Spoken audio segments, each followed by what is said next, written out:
Hey, what is up, agents? I know it's been forever since I've done a deck profile for you guys, and I've been meaning to put out more content on YouTube. I've just been so focused on the Twitch life that I've YouTube kind of went to the wayside. But don't worry, we just did a major move from Maryland over to Pennsylvania, getting all settled. And now that that has been done, I should be able to come out with some more content for you guys, specifically for the Digimon TCG. Of course, we still have our monthly releases of the Mission Report podcast, which you guys should make sure you check out. If you haven't already, you'll see a link in the description box below. And you should see an iCard somewhere probably up here in the next few minutes. So let's just go ahead and roll straight into this deck. This is my version of the yellow WarGreymon deck. As you can see, we do have some red in here, and I'll get into why Marcus Damon specifically is pretty relevant when we get to the combo section of the deck and we just kind of go through all the cards. So let's just, without further ado, let's just go right into it. For our Digitama, we are running 1 Upamon, and we are running 4 Koromon. Now, you could flip this order if you wanted to. You could go 4 Upa, 1 Koro. I think it's a matter of preference depending upon what your specific win condition for the deck is, or kind of like how you see yourself playing the deck. Either way works. Upamon, if you don't know, if you have 3 or fewer security, when you attack, you can draw a card. Super simple.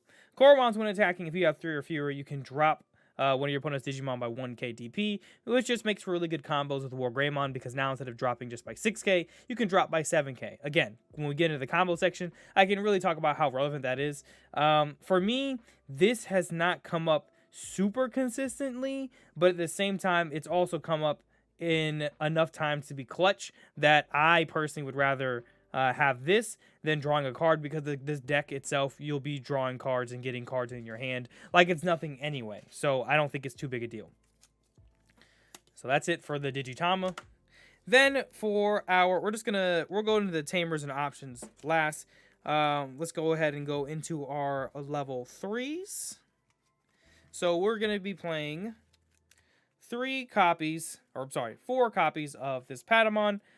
He's from the starter deck. Really good card for the deck, and really kind of straightforward. You're playing him for this inheritable, right? When your opponent's Digimon's DP drops to 0, you gain 1 memory. Now, there have been times where you may have 3 or even 2, maybe even all 4 Patamons out on the board at once as somebody's source, and guess what? You just gained 4 memory for killing a Digimon, meaning you can continue to extend your combos. I found that running this guy at 4 for me has been great, because it's great combo extender and allows me to kind of prolong my turns and get out some really powerful Digimon and end games quicker. Could you run him less? Sure, there are plenty of options in yellow that you could run for the rookies. I mean, heck, you could put in Labramons, who's inheritable as you draw a card. It's really whatever you think is more valuable for you. For me, the memory is more valuable, because again, this deck has enough draw power as it is. Next, I run 3 Lopmons. Now, Lopmon for me is great because, again, he'll help me unbrick if that ever happens. Also, I get to take a card out of my security stack, so I can automatically get closer to having 3 or less, especially if he's an opening card in the hand, and I get to draw a card. So basically, you're getting 2 cards in hand for a play cost of 3 if you decide to hard play him, and it's also helping you in the long game of your strategy. So I only run him at 3 just because later in the game, he's not as valuable to me.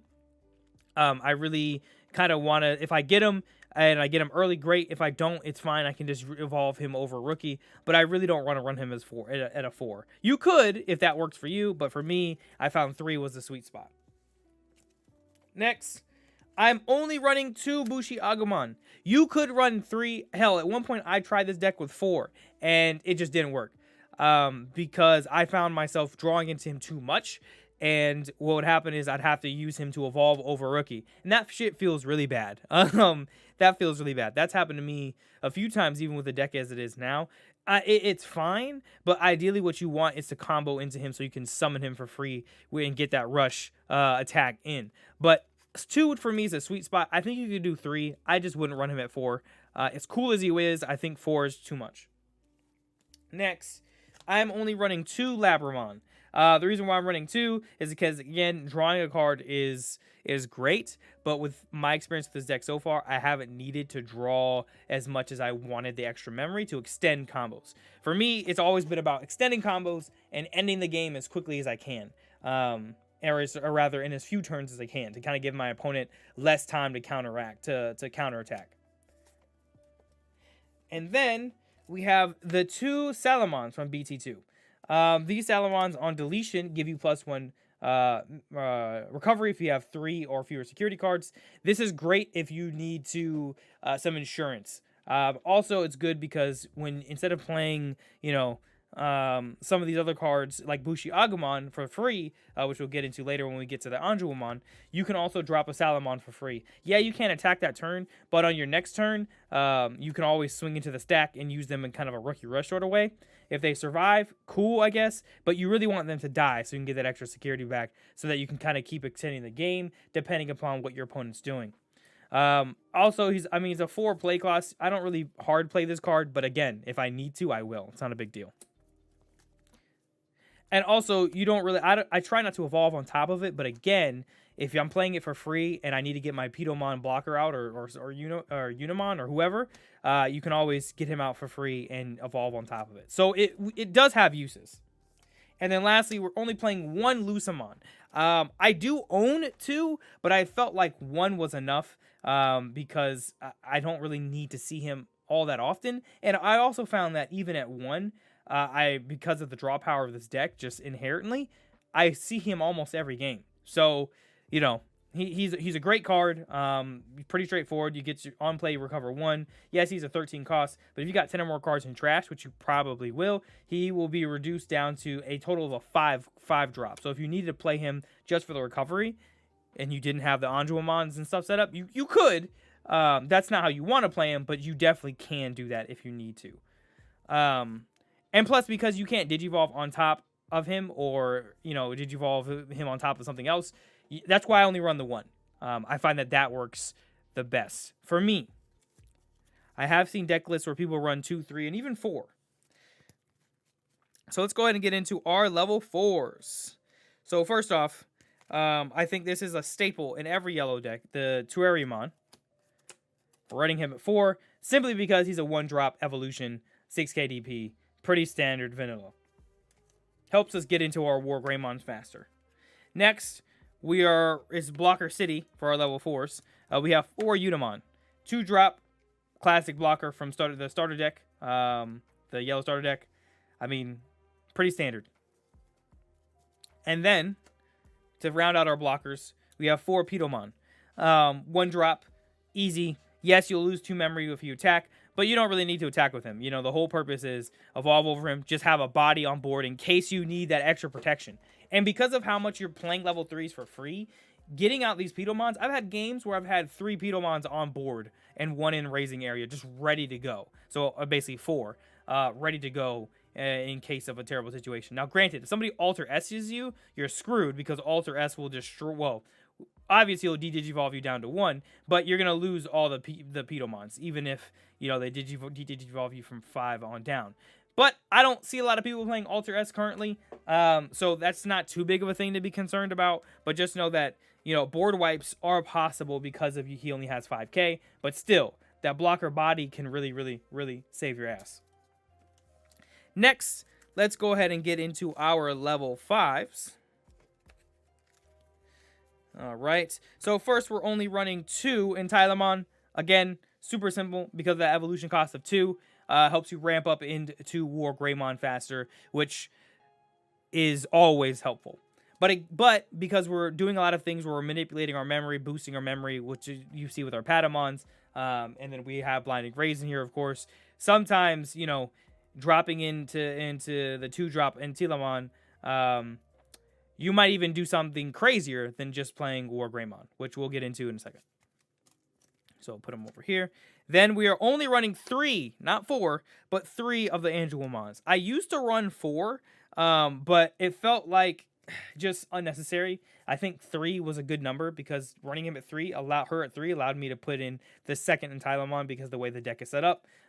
So do not forget about also when you drop Anjuamon, you can actually reduce the security attack of one of your opponent's Digimon by 2. I always forget that because that's never why I play her, or usually not why I play her, but that has actually saved me or extended the game at key moments so many times. So that effect is pretty useful.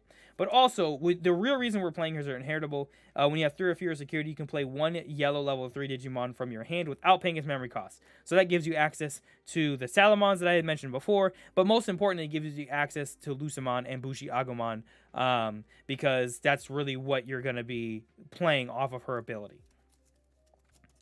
Any level 3 works because, like I mentioned before, you can evolve into that Pidomon for 1, but the main targets are Lucemon and your Bushi Agumons. Alright, next up, we are running 4 WarGreymons. WarGreymon is amazing in this deck. I mean, he's an amazing card regardless, but he's amazing in this deck because you drop him, right, and then you Digiburst 2 and you drop something by 4K. Now, 4K DP isn't going to get rid of any major blockers, right? You're probably only getting rid of rookies. However, if you combine him with another level 6, which we'll get to, / Angemon, you're popping anything 12K or less easily. And that, it feels so good because you can wipe boards so quickly using that combo and really kind of shift the game in your favor. And again, that goes into the memory kind of combos I mentioned before about extending. WarGreymon and Slash allow you to do that because if you have multiple Patamons out and you're not Digibursting that Patamon from WarGreymon, you're good. You can get yourself some extra memory, maybe draw a card or 2 from Labramon. It really just lets you, again, extend and keep going. Very Yu-Gi-Oh-like, actually, in that way. Next, our level 6, we're only playing 1 Magnadramon. I don't think this deck needs the card. I think that if you want to run this deck and you want to put in a 3rd Slash, because I only run 2, which we'll get to in a second, and take out the Magnadramon, I think you could. The reason why I play this is it has actually come in really in handy because your security is always just kind of, you're manipulating your security so much that you want to make sure that you can recover in case you're in just a fucked up situation. And your opponent is kind of ready to destroy you. Now, the other thing with Magnadramon, though, that I feel like everybody forgets about, her on-play is great, right? If you have 3 or fewer security, drop or recover 2, awesome. 11 costs, kind of hurts, but awesome, right? Her other really good effect, though, is when attacking, you may play 1 yellow level 3 Digimon from your hand without paying its memory costs. So she also gives you access to your Bushi Agumon, to your Lucemon, to any of your level 3s for free when she swings. So it's like having Anjouamon, but not as an inheritable. So you could, boom, I'm going to drop her, get my 2 recovery, and then next turn, assuming she survives, guess what? I'm swinging, and then I'm bringing out Bushi. That makes her super useful. And it also makes it so that if you have to evolve into her, which I've been in a few situations where I've had to, it's still valuable because you're evolving on top, Bushi Agumon. And what's even crazier, which we have done a few times on stream, if you can get Anjouamon under her, that's 2 freaking free Digimon you're about to play, right? You're going to attack, here's 1 Bushi. Then Anjouamon's ability, here's another Bushi. And one of the coolest things about Anjouamon is it's not once per turn. So when we get into WarGreymon, you'll see how that can help us extend combos even more because that is not once per turn, which I think people forget about all the time. Next, we're running 2 / Angemon, which I mentioned before. You could run him at 3. I think that that's perfectly fine. You could take out Magnadramon, run him at 3. Again, I mean, he's just a tremendously awesome Digimon on the turn that he's dropped. Because when you play him, you decrease another Digimon by 8K. Like I said with WarGreymon, bam, that's 12K. You're killing most level 6s, if not everything that's not like Ancient Garurumon, Ancient Greymon, and I think there's a couple others like Blastmon, I think is a 13K-er. I think. Don't quote me. I could be wrong. So, I mean, Slash explains himself. Great card. The thing that sucks about it, though, is when you drop him, after that, I mean, he's only got 8K DP, so he's probably he's in danger. Now, with some of the inheritables that you're going to have with some of the inheritables, sorry guys, I cannot talk today, you might be able to boost him to about 9 or 10K, because WarGreymon will give him an extra 1,000. So you might be able to kind of get him to be able to play with some of the higher level, some of the other level 6s. But what you're really going to want to do is evolve on top of him at a Chaosmon Valderon, which we'll get into in a bit. Again, combo extensions can be nuts. Because now, let's get into the big bad boy of this deck. We are running 4 WarGreymons. I do have 1 alternate art. I really would love to have a full playset of alternate arts, but they're like $70. So unless somebody's willing to trade for them and can hook me up, we probably gonna be running just the one. But anyway, I digress. So WarGreymon, awesome, freaking fantastic card. 3-drop evolution, 11k DP. When he attacks, you take a card from your security stack, add it to your hand, lower your opponent's DP by 6k, restand, and you can swing again. Now, one of the things with this deck, which we'll see when we kind of talk a little bit more about combos, is you got to remember that you have a lot of inheritable abilities, and you really got to pick and choose your order of effect, your chain, because I sometimes forget, oh my god, I have this guy who does this, I have this guy who lets me draw a card, this guy who gives me memory. You got to kind of watch all that. But he's a phenomenal card. Phenomenal card. All right. So, last but not least, in terms of our Digimon, we are running 3 Chaosmon Volder arms. You could run him at 2. I run him at 3, though, because I want to see him as much as possible. I want to be able to have him in my hand to evolve over /Angemon in case I get into a kind of a situation, to evolve over WarGreymon, Magnadramon. I want to make sure that I have this card kind of in my back pocket just in case, because his ability to drop a Digimon by 7k TP twice is awesome, because you could use that to get rid of 2 blockers. You could use that to get rid of somebody's boss monster. The only thing you're not killing is Omnimons, but you drop him and he's freaking amazing. It's freaking amazing. That's just the best way to describe him. And then when he's deleted, you gain 3 memory. So even if your opponent manages to swing over him and kill him, guess what? You just gain 3 memory. Or if you attack into the stack with this guy, you're getting back 3 memory, so you might be able to build right back into, if he dies, right? You hit an Omnimon or something. You gain 3 memory, so you can just extend your combos. So that's one of the things I've noticed about this deck, is combo extension is the name of the game, at least in the variant that we're playing. And now let's go ahead and get into our option cards. We are just running 3 Blinding Rays. Blinding Rays, awesome. Trash top card of your security stack, gain 2 memory. Even if you don't have security, you can still use this card and gain 2 memory for free. Combo extension is the name of the game. There have been times where I've dropped 2 Blinding Rays in a turn, gained 4 memory, and went all the way up into Volder Arm from that, right? So Blinding Ray is awesome. Blinding Ray, it's just an awesome card. And this is also why we have this, not I would say so much recovery, but why we also run the recovery cards in this deck, the Lucamon, the Salamon, Magnadramon, because sometimes you might give up too much of your security too early, and so these guys can kind of help you kind of fix any sort of mistakes that you may make. Yes, trashing card, it sucks if you trash the Lucamon, it sucks if you trash one of your 4 WarGreymons or your Chaosmon, but it's fine because you're running enough of them that it's not a big deal. And last but not least, all right, y'all, this is probably the weirdest choice, and I haven't seen anybody use this, but I'm running 2 Marcus Damon. There's a couple reasons for this. One, I don't have TK. I don't have Kyrie. I thought I had those cards, but apparently I don't. I probably sold them on TCG Player at some point because I was so that I'm never running yellow. And then I saw the yellow WarGreymon, and that changed my mind. So we're running 2 Marcus Damon. Why are we running Marcus Damon? Well, 1, he's a memory tamer. But 2, because he has this lovely effect that when a Greymon attacks, you suspend him and you gain a memory. I've said time and time again, for me, combo extenders and gaining memory is key. Easy way to gain memory right here. If you have both of them out, that's 2 memory. I think he explains himself. Now, do I think he's better than TK and Kyrie? I don't know. Probably not. But for me, he is. For the way that I play and how I like to kind of be able to keep building momentum and continuing to just kind of like be aggro, this is great. Because if my opponent tries to memory choke me, good luck. Because I will get all my memory back and then some with just Marcus Damon. And that doesn't include the other combo extenders that we have in here for gaining memory. So that's pretty much the deck. If you guys want to see more of it being played, make sure you check me out on Twitch. I stream Monday through Friday starting about 8 p.m. Eastern Standard Time. Mondays are dedicated Digimon Day, but you really might catch me playing Digimon at any time.